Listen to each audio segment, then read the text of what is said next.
Hello అందరికీ, ఈరోజు నేను ఒక మంచి రాగి జావా రెసిపీని చూపించబోతున్నాను. ఇలా ప్రిపేర్ చేసుకున్నారంటే మంచి టేస్ట్ ఉంటుంది అండ్ ఆరోగ్యానికి ఎంతో మేలు చేస్తుంది. రాగి జావా వేసవి కాలం దీనిని ఎక్కువగా తాగుతారు.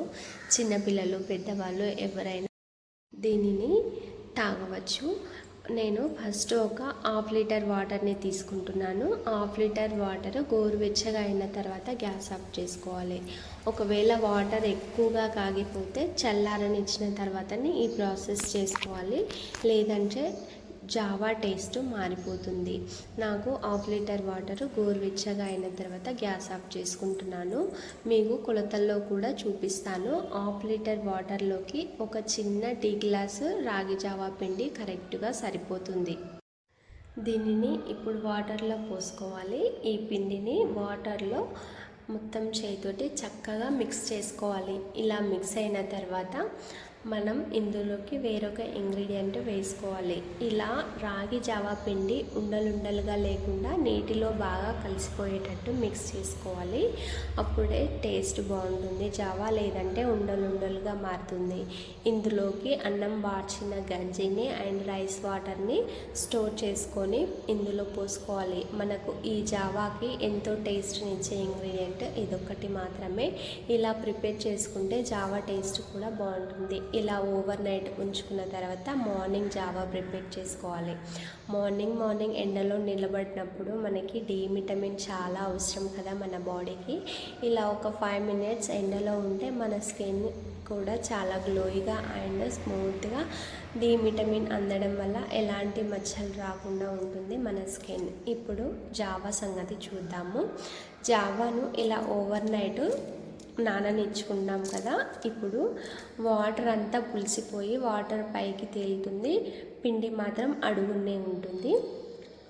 ఇప్పుడు ఈ జావాను మనం గిన్నెలో పోసుకోవాలి. పైన వచ్చే వాటర్ మాత్రమే ఒక గిన్నెలోకి పోసుకోవాలి.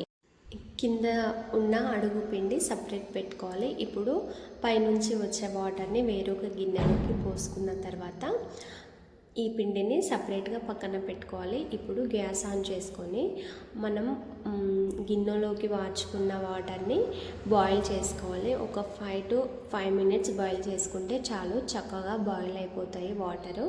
ఇలా బాయిల్ అయిన తర్వాత ఇందులోకి మనకు టేస్ట్కు సరిపడా సాల్ట్ని వేసుకోవాలి. సాల్ట్ని వేసుకున్న తర్వాత వాటర్ ఇలా చక్కగా బాయిల్ అవుతాయి. ఇప్పుడు మనం పక్కన పెట్టుకున్న జావా పిండి ఉంది కదా, అది అడుగు పట్టకుండా ఒకసారి బాగా కలుపుకోవాలి. కలుపుకున్న తర్వాత ఇప్పుడు బాయిల్ అవుతున్న వాటర్లోకి పిండి పోసుకొని చక్కగా మంటను మీడియం ఫ్లేమ్లో పెట్టుకొని 10 to 15 minutes దీన్ని కలుపుకుంటూ ఉడికించుకోవాలి. చక్కగా ఉడికిపోయిన తర్వాతనే దీన్ని దించుకోవాలి. ఇప్పుడు ఇందులో పోసుకున్న వాటర్ని ఎలా ప్రిపేర్ చేసుకోవాలంటే, మనం ఒక 2 సార్లు కడిగి పెట్టుకున్న తర్వాత వాటర్ ఉంటుంది కదా, రైస్ వాటర్, ఆ వాటర్ అండ్ అన్నం ఉడికిన తర్వాత గంజిని వార్చుతాం కదా, ఆ గంజిని రెండింటిని ఒక ప్లాస్టిక్ బాక్స్లో మార్నింగే ప్రిపేర్ చేసుకొని పెట్టుకోవాలి. అన్నం వార్చిన గంజి కూడా మనకు తీసుకోవడం వల్ల ఎన్నో హెల్త్ బెనిఫిట్స్ ఉంటాయి. కాబట్టి జావాలో ఇది మంచి టేస్ట్ని ఇస్తుంది అండ్ ఎంతో బలంగా కూడా ఉంటుంది. ఇప్పుడు దీన్ని ప్రిపేర్ చేసుకొని పక్కన పెట్టుకున్న తర్వాత ఈలోపు మనకు జావా చక్కగా ఉడికిపోయింది. ఒక 10 minutes ఉడికించుకున్నారంటే ఇలా పైన ఉండలుగా ఇలా చిన్న బబుల్స్లా వైట్ కలర్లోకి మారుతుంది. ఇలా బబుల్స్లా మారినప్పుడు మాత్రమే ఈ జావా పర్ఫెక్ట్గా ప్రిపేర్ అయినట్టు మనం అర్థం చేసుకోవాలి. ఇప్పుడు గ్యాస్ ఆఫ్ చేసుకొని జావాను చల్లారనిద్దాము. ఈ జావా చల్లారిన తర్వాత కొంచెం గట్టి పడుతుంది. మనం జావాను తాగేటప్పుడు గట్టి పడుతుంది కదా, ఒక గ్లాస్లోకి వేసుకొని దానిలోకి కొన్ని వాటర్ని యాడ్ చేసుకొని చక్కగా మిక్స్ చేసుకొని తాగారంటే ఎంతో హెల్త్కి మంచినిచ్చే రాగి జావా రెసిపీ టేస్ట్ బాగుంటుంది అండ్ హెల్త్కి కూడా ఎంతో మంచిది. మీకు ఈ వీడియో నచ్చినట్లయితే ఒక్కసారి సబ్స్క్రైబ్ చేసుకొని లైక్ చేయండి.